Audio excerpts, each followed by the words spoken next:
This week we're meeting author Torrie Q Jones. We chop it up about Harlem Seafood, having a day of reflection, and her fantasy series Reborn, the book series. All that and more, so stick around and see what else Damon does. DJ Prime, play the music.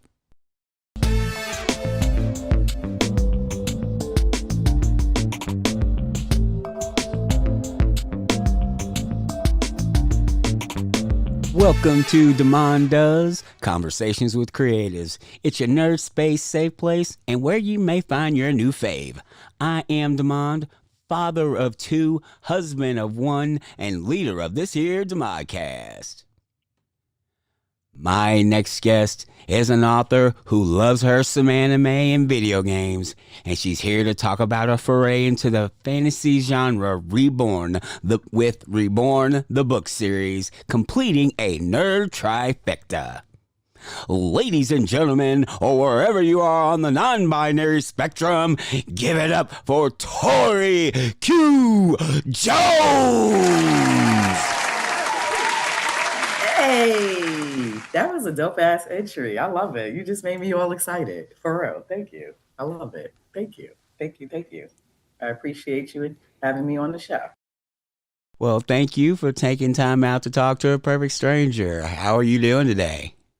Can't complain. I'm in the house, with this weather that we got coming on the East Coast. So not complaining. I'm in the house. I'm warm, sipping some tequila and enjoying my evening. About to do some writing after I finish talking to you.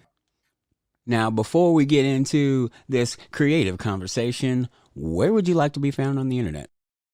Well, I could be found on all social media, Reborn the Book Series. I also have my own website, rebornthebookseries.com, where you can check out the website for the first two books that I have out now, Sun and Luck. And you also will get the links to my Wattpad, where you could check out the samples for both books as well. Torrie, or Miss, or is it Miss Jones? It sure is Miss Jones at this time, but I'll be a Mrs. again soon.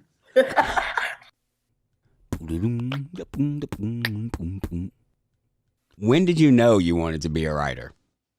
When I got tired of seeing the same stories about our culture, about ourselves. I've been an avid reader since I was very young. I learned how to read when I was 3 by reading the funny papers on Sundays with my dad.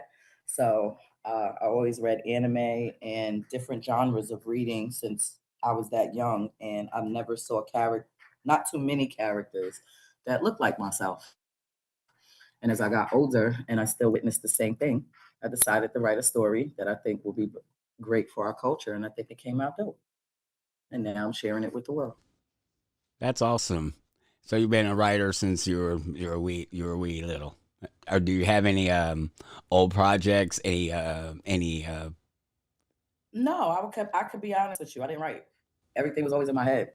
If you talk to anybody I used to, hang out when I was younger, I used to be like, my life's a movie, because it really was.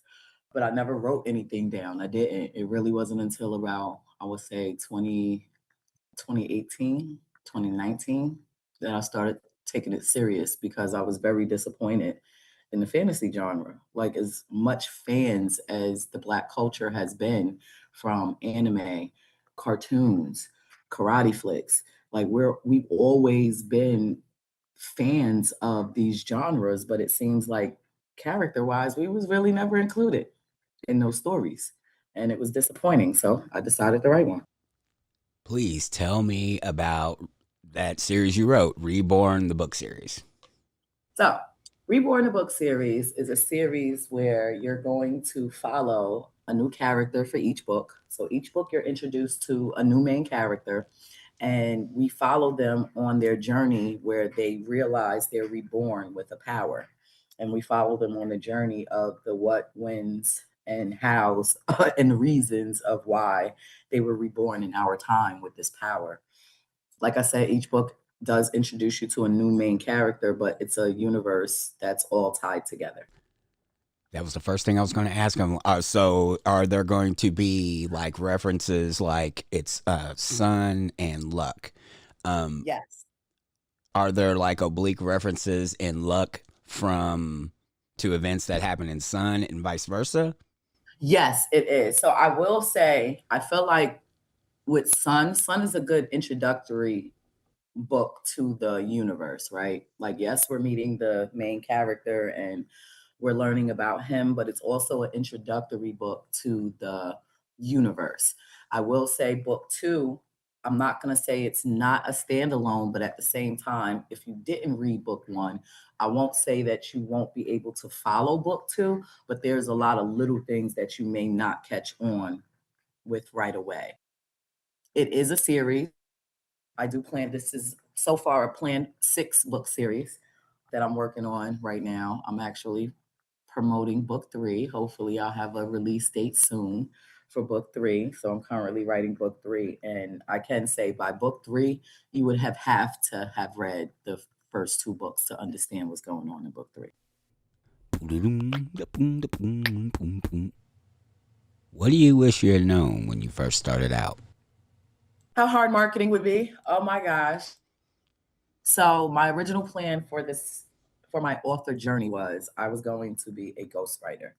My idea was I didn't want people to know who I was. I didn't want no one to associate me as a person with my story. I just wanted to put my story out there because, as confident as I looked and act, I am shy on the low. So I don't like being in the spotlight. So my intention was to be a ghostwriter.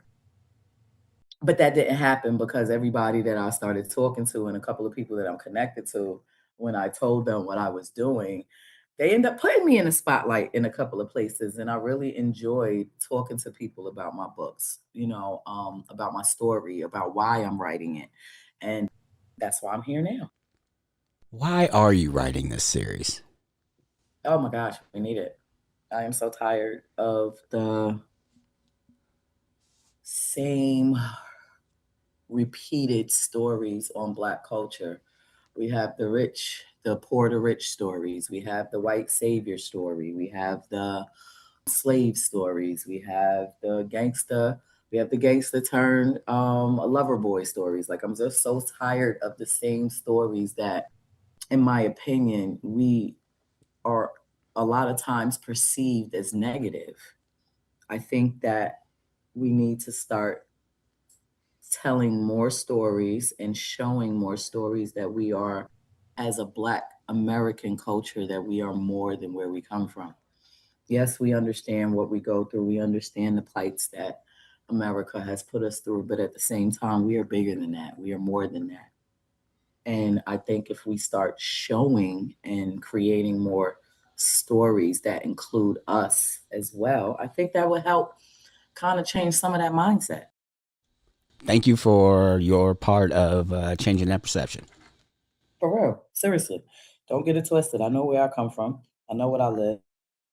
I know, the things that we go through, but at the same time, do we have to continuously be fed that into our brains? Like, yeah, we get it, but isn't that how we make better people, by teaching our children and the people around us that the world is bigger than what we see every day?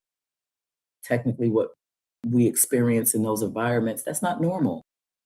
So let's stop perpetuating that shit like it is, because it's not. It's not normal. And I just really wanted to start, writing dope stories so we can start expressing that. And I know I'm not the only one that feel that way. Nope. And to any new listeners, there's a few authors that are fantasy authors that I've interviewed, and you might want to check their books out too. After, of course, you get Reborn the book series. Of course. Of course. And it's funny that you said that, because right now I only read nonfiction books. Not because I don't love fantasy, because I love fantasy novels, but I don't want nothing to convolute what I'm writing. So when I'm in my writing process, I don't read any fiction novels. Ooh, so you're kind of like continuously researching and letting real events or real you're laying Yes, laying some yes, new information yes, fill your yes. that awesome. It's always interesting hearing about people's Very much creative so. process. That's funny that you said that, because a lot of times in my fantasy, yes, this is a fantasy novel, but it is a lot of real life jewels in there. You know what I mean? Do you pick your reading based on some research you need to do or just whatever you feel like reading? It's a mix. I'm gonna be honest, it's a mix. So sometimes I just need to disconnect from what I'm trying to write and from my life because I am on a daily basis. I'm a project manager in a corporate world, so I try my best to find a balance that I need to escape from my reality sometimes. You know what I'm saying? So I enjoy my writing my books that give me that pleasure of escaping from reality, but sometimes I just want to read to learn. I'm a very curious person about life. I love learning new things and absorbing new information. So a lot of times it's just that's my way of getting away from things is learning new things, absorbing new information. What's your go to order at your favorite hometown restaurant? It's funny. I just read this question to my cousin and we was laughing. My favorite hometown restaurant is shout out to Sea the Soul on 123rd and 7th Avenue in Harlem. It is I tell you, I don't care what nobody say, that is the best seafood spot in New York City right now. And my go-to plate is the shrimp and whiting meal, and I get it with collard greens and cornbread. A1, and you got to get the ask them for 2 pieces of bread. That sounds delicious. I'm allergic to shellfish, It but is. it might be I worth it. promise. I can honestly tell you, if you allergic to shellfish, so get the whiting meal with the same thing with the cornbread and the collard greens. When I tell you, a plus, I promise you, the best soul food in Harlem. I swear to God. How'd you discover this? The restaurant and the fact that you loved this particular dish. Oh, okay. Well, my family lives on 123rd and 7th Avenue. They've lived there since the late 90s. So I'm always up there, and I lived up there for a couple of years. Yeah, I moved back home in early 2024, and I've only been down south since mid last year. And that's only because I travel a lot for work. So I went in there for the first time. That was my first time there. I learned that they was only 2 years open. So that was 2024. So they opened in 2022. That was my first meal, the whiting meal. And I had the collard greens and the mac and cheese. And it was very good. And I remember my uncle telling me he didn't like it like that when it first opened. And I told him he needed to check it out. And I bought him a plate. And he's usually bougie and ignorant about people's outside soul food because we cook ourselves. So he a little bougie and he was quiet when I bought his meal. So I knew it was good. That's when I knew it was good because he didn't say not a word. He just ate his meal quietly and then went to work. The owner's really cool. What are you curious about? Oh, everything. Oh my gosh. I feel like a little kid in life, but I've always been this way. Like I said, my dad was big. My dad was big on education. So, like I said, I started reading at 3 years old. And I feel like me reading opened my mind to understanding that the world is a humongous place. And I think that has just always brought out my curiosity of the world. When I tell you I read anything. Anything that captures my attention, I will read it just because I just want to learn. So I'm just curious about life. What's the most recent rabbit hole you went down? Oh Jesus. Hold on. What was it? Prop 25? Proposition 25? What was that? That 25 thing when they was talking about the government and how they was getting ready to take over everything?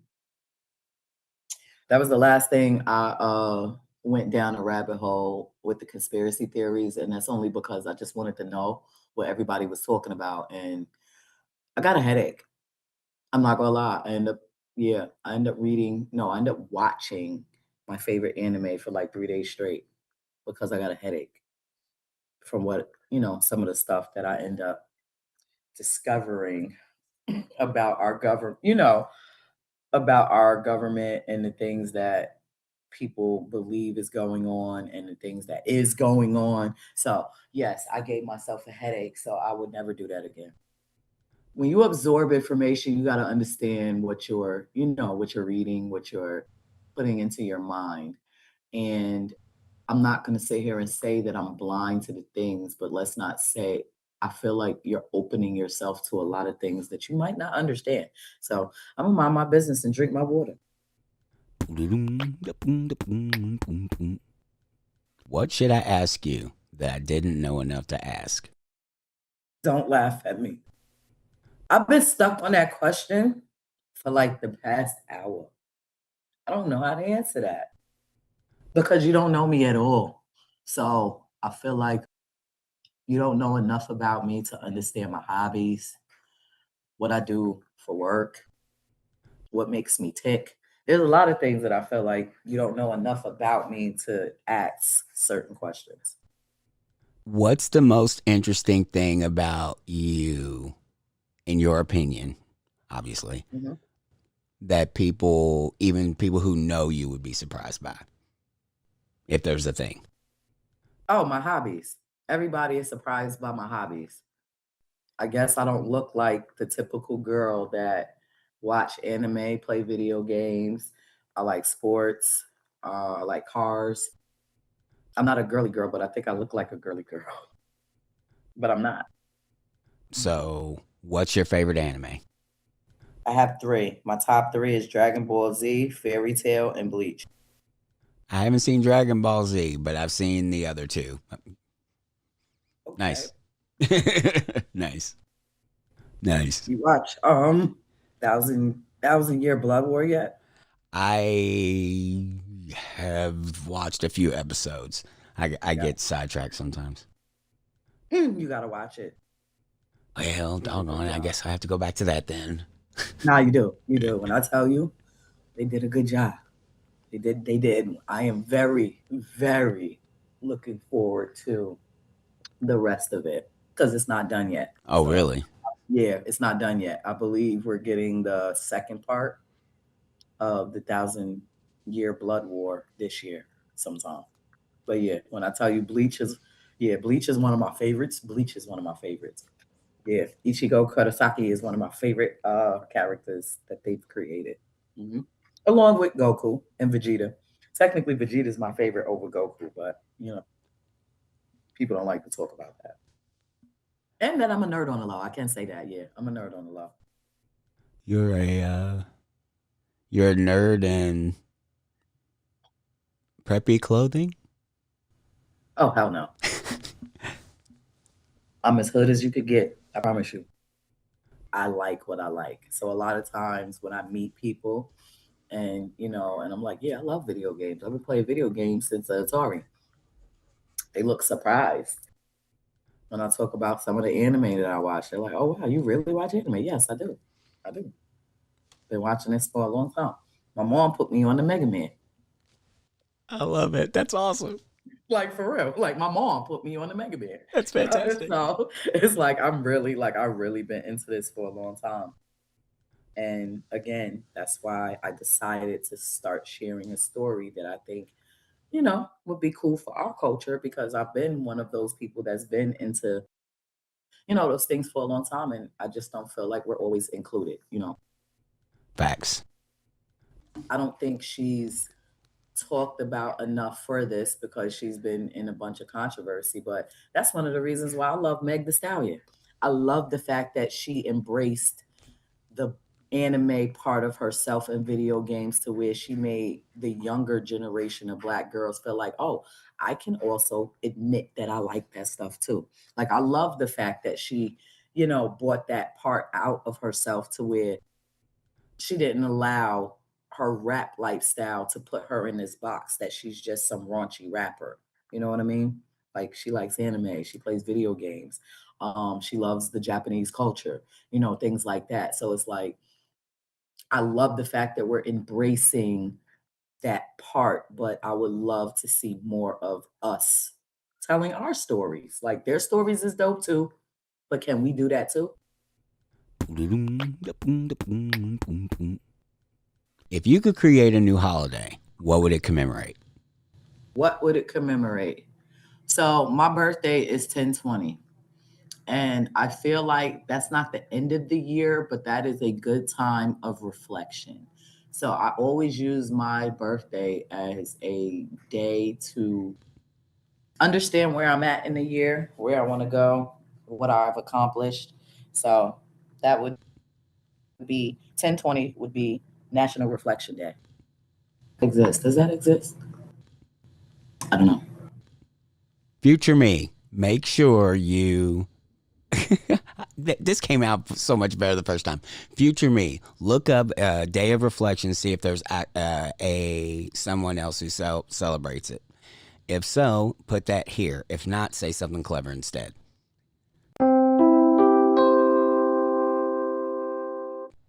Hey, this is Editing Demand, and with a quick Google search, I found National Reflection Day is on March 23rd. But I'd be okay if we moved it to 10/20 myself. And you know what? Let's just do both. Reflection is needed more than twice a year anyway. Now, back to the conversation.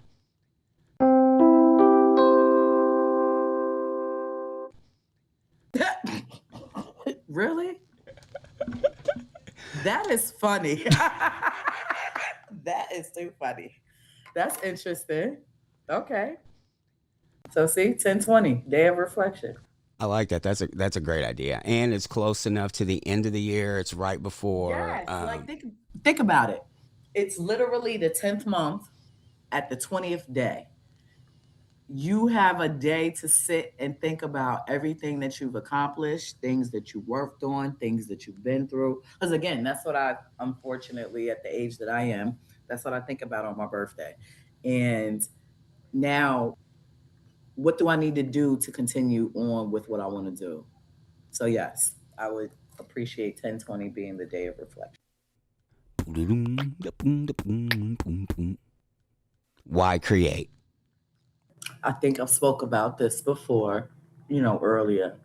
It just goes with my take of wanting to spread more positivity in Black American culture.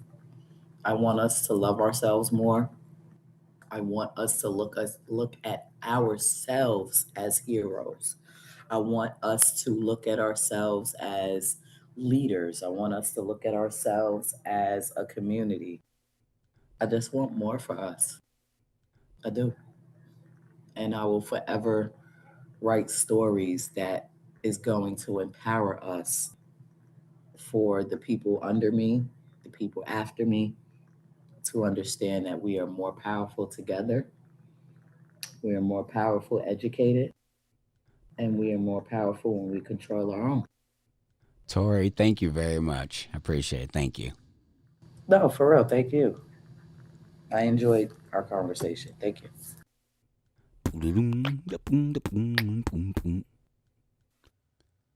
Final thoughts. This may be a recurring theme on the show, but our stories do need to be told. I'm on Threads, and it warms my little heart to see so many recommendations for sci-fi and fantasy written by Black authors and starring Black characters. And I'm really grateful to be able to meet some of these people and hopefully expose them to future readers. And yeah, it's kind of cool. Thank you for joining us, whether it's your first time or this time. If you like what you heard, tell the world. Like, comment, and subscribe on YouTube, or go to your favorite podcast app and leave a 5-star review. Either way will help more join the conversation. And until next time, seek it, hear it, speak it, live.